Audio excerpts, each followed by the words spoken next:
Have you ever, looked at all those probiotic supplements out there and wondered if maybe, just maybe, they could be like the key to finally understanding your weight? Yeah, it's a really hot topic these days, right?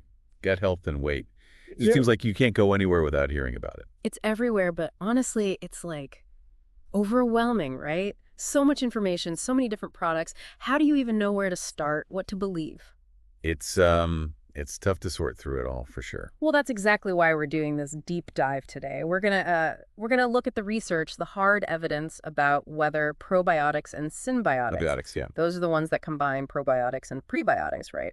We're gonna see if they really live up to the hype when it comes to weight management and overall health. That's right, yeah. We focused on systematic reviews and meta-analyses for this one.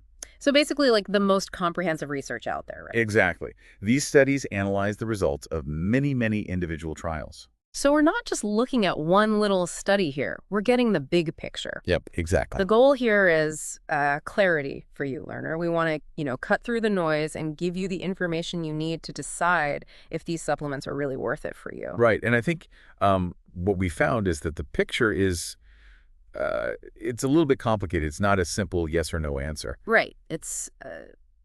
There are some interesting hints that these things might be helpful, but there are also some important caveats, right? Yeah, definitely. So to guide us through all of this, we have our expert here who can break down all this complex research and, highlight the most important takeaways. I'll do my best. It's an exciting area of research, that's for sure. Okay, so first things first, why is everyone talking about the gut and weight together? Like, what's the fundamental connection there? Well, the research shows a very clear link between the gut microbiota, all those trillions of bacteria living in our digestive systems. It's crazy to think about, right? Like a whole ecosystem living inside of us. It really is. And it turns out that that this ecosystem plays a big role in obesity and metabolic health. The research consistently shows that when there are imbalances in this microbial community, which is called dysbiosis, Dysbiosis. yeah, it's associated with a higher risk of obesity and a whole bunch of metabolic issues like insulin resistance and even things like heart disease. I've heard something about like how gut bacteria can actually affect how much energy we extract from food. Is that part of this? Yeah, that's one of the really interesting areas of research right now. Some studies suggest that certain types of bacteria are more efficient at extracting energy from food, especially from fiber, which our bodies can't fully digest on their own. Oh, interesting. So like depending on what bacteria you have in your gut, you might actually absorb more calories from the same food. That's the idea, yeah. It's still early research, but it's a pretty fascinating concept. That's wild. Okay, so let's talk about the supplements themselves. What exactly are probiotics and symbiotics? So the official definition of probiotics is, and I'm quoting here, live microorganisms that, when administered in adequate amounts, confer a health benefit on the host. So basically good bacteria. Exactly, yeah. And symbiotics take that a step further by combining probiotics with prebiotics, which are basically food for those good bacteria. They help them to grow and thrive in the gut. Got it. Now, the million-dollar question, what did the research find about whether these supplements actually help with weight loss? Okay, so this is where things get a little bit nuanced. The Obesity Review's meta-analysis, which looked at a wide range of adults, Yeah. found that taking probiotics or symbiotics or both together actually did lead to a statistically significant decrease in body weight. Okay, so they actually worked. To some degree, yes. It wasn't a huge amount of weight loss. On average, it was about 0.91 kilograms, but it was statistically significant, meaning it's unlikely to be just due to chance. So not a magic bullet, but maybe a little nudge in the right direction. Yeah, I think that's a fair way to put it. They also found a statistically significant reduction in BMI. Oh, okay. But you mentioned earlier that the findings weren't totally consistent across all the studies, right? Yeah, that's right. The nutrients meta-analysis, which specifically focused on overweight and obese adults who also had metabolic issues. Like diabetes or heart disease. Right, things like that. That analysis didn't find a significant decrease in body weight overall, but they did see a significant decrease in BMI. So one review shows a weight decrease in a general population, the other doesn't in a specific population with metabolic issues, but both show a BMI decrease. Why do you think we're seeing that difference? It's Probably due to a few factors. One is the populations being studied. The obesity reviews analysis looked at a much broader group of people. Whereas nutrients was just people with metabolic issues. Exactly. And the specifics of the individual studies included in each meta-analysis could also play a role. Hmm. You have different strains of probiotics, different dosages, different lengths of treatment. All of those things can impact the results. Makes sense. Okay, so what about other health indicators? Like, did they look at things like waist circumference or waist hip ratio? Yeah, they did. The obesity reviews analysis found a significant reduction in waist-hip ratio. Oh, interesting. So, like, a change in body shape? Potentially, yeah.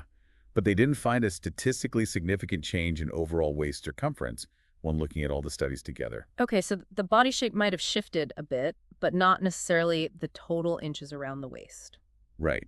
But the nutrients review, focusing on those with metabolic issues, they actually did find a significant decrease in waist circumference. Oh, okay. And they noted a decrease in hip circumference as well. What's important to remember here is that waist circumference is a major risk factor for cardiovascular disease. Yeah, we always hear about belly fat being bad for your heart. Exactly. So that finding from the nutrients review, that could be pretty significant for that particular population. So even if the scale isn't moving much, if probiotics are helping to reduce belly fat, that could be a big win for heart health. Yeah, absolutely. All right, now what about body composition, like the actual amount of fat versus muscle in the body? Did they look at that? They did. The obesity review's meta-analysis found that probiotics and symbiotics led to a significant decrease in fat mass, both total fat mass and percentage of body fat. But, importantly, they didn't find any significant change in lean body mass, which is basically your muscle mass. So it seems like the potential benefit is more about losing fat than gaining muscle, That seems to be the case, yeah. which, I mean, that's what most people are looking for when they're trying to manage their weight, right? Yeah, definitely. Now, these meta-analyses looked at tons of different studies, right? Did they find any patterns in terms of like who seemed to benefit most from these supplements? Yeah, they did some subgroup analyses to look at that. The obesity review study found that the BMI lowering effect was pretty consistent across different types of interventions. So whether it was a single strain of probiotic or multiple strains, whether it was in capsule form or yogurt, how long people took it, and regardless of their starting BMI, they still saw that reduction. They also saw significant BMI decreases in studies that included both men and women, or just women, and in both healthy individuals and those with metabolic disorders. Wow, so pretty consistent across the board. Yeah, pretty much. What about the nutrients review? Did they find any particular groups that benefited more? Yeah, they found that probiotics seem to be most effective in people with NASH, which is a type of fatty liver disease, and in people with metabolic syndrome. So maybe a more pronounced effect in people who already have some metabolic health issues. That's what the data suggests, yeah. Okay, so we've seen that there might be some benefits, but it's not, a miracle cure for everyone. So how could these probiotics actually be working in the body to potentially have these effects on weight and body composition? There are a few potential mechanisms at play here. One is that probiotics might help to shift the balance of bacteria in the gut toward a healthier composition. They could also help to strengthen the gut barrier, which, prevents harmful substances from leaking out of the gut and into the bloodstream. And they can also modulate the immune system. Okay, that makes sense. So it's all about improving gut health in general. Right, and that seems to have downstream effects on weight and metabolism. Mm. There are also some more specific mechanisms that have been proposed. Probiotics might influence how much energy the body extracts from food. Oh, interesting. Like we talked about earlier, with different bacteria being more efficient at extracting calories. Exactly. They can also impact the production of short-chain fatty acids in the gut, which have a variety of beneficial effects throughout the body. Okay, yeah, I've heard about those. And there's also the possibility that they could affect certain hormones that are involved in appetite regulation, like GLP-1 and PYY. So they could help you feel fuller and eat less. Potentially, yeah. Mm. They also might be involved in regulating a substance called fasting-induced adipose factor, which is involved in fat storage. Okay, getting pretty complex now. And our other source also suggested that they might help to reduce levels of certain inflammatory markers, which is interesting because there's a lot of evidence linking chronic inflammation to obesity. So it's like a multi-pronged attack on on weight gain. Kind of, yeah. Okay, so if there are all these potential benefits, why aren't the results more consistent? Like, why don't we see everyone losing weight when they take these supplements? Well, as with any research, there are limitations. And all three of the sources we looked at highlighted the fact that there's a lot of variability in how these studies are designed. They use different types of probiotics, different dosages, different durations of treatment, and they're studying different populations. Right, so it's hard to compare apples to apples. Exactly. And on top of that, there are always differences in people's individual diets and lifestyles, which can be really hard to control for in a study. The obesity reviews analysis also pointed out the potential for publication bias. Meaning that studies that showed positive results were more likely to get published. That's right. So we might be seeing a bit of a skewed picture. And some of the individual studies included in these meta-analyses had limitations in terms of, how they assess the risk of bias in their own designs. Okay, so plenty of room for improvement in the research then. Definitely. And the nutrients review, the one focused on people with metabolic issues, they highlighted some additional limitations. They talked about the wide range of ages in the participants across the studies and the different lengths of time people took probiotics. Okay, yeah, that makes sense. They also raised some important questions about the lack of data on the cost effectiveness of probiotic supplementation. Like, is it actually worth the money? Yeah, that's a big question. And they pointed out that we don't really have a good understanding of the optimal dosage and type of probiotic for different health goals. Right, like, is there one magic strain that works for everyone? Probably not. Probably not. And they also touched on the fact that, it's still really hard to define what a healthy gut microbiota even looks like because there's so much natural variation between individuals. It's like a fingerprint. Everyone's gut is unique. Exactly. You mentioned earlier that the nutrients review actually did mention some specific probiotic strains. Were there any that seemed particularly promising? Yeah, they pointed out a few lactobacillus strains like L. casei strain, Shirota, L. gasseri, L. rhamnosus, and L. plantarum, and also a couple of bifidobacterium strains like B. infantis, B. longum, and B. breve B3. But it's important to remember that this is just based on the limited number of studies included in that particular review. So more research is needed before we can say for sure which strains are best. Absolutely, yeah. Yeah. Okay, learner, let's recap here.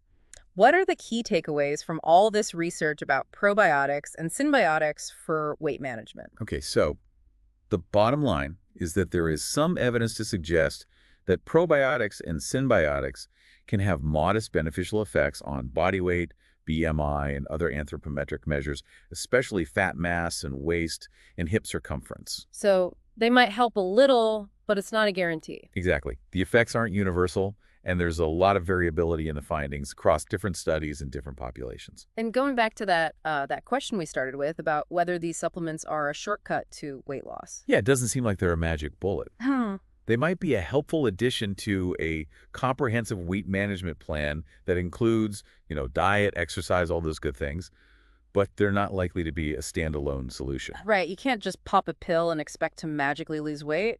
But even if they're not a miracle cure, I think there are some really interesting takeaways here, right? Like we're learning more and more about the connection between gut health and overall health. Oh, absolutely. The research is revealing all sorts of fascinating connections between the gut microbiota and things like inflammation and metabolism. And we're starting to understand the different ways in which probiotics might exert their effects, from directly influencing the gut bacteria to impacting hormones and other bodily processes. So as we wrap up here, what's something for you, learner, to kind of ponder and maybe do some more research on your own? I think it's worth thinking about what aspects of your own health and lifestyle might make you more or less likely to benefit from probiotic or symbiotic supplementation. Consider your diet, your overall health status, things like that. And if you are thinking about trying these supplements, it might be helpful to look into the specific strains and dosages that have been studied in the research. Right, because not all probiotics are created equal. Exactly.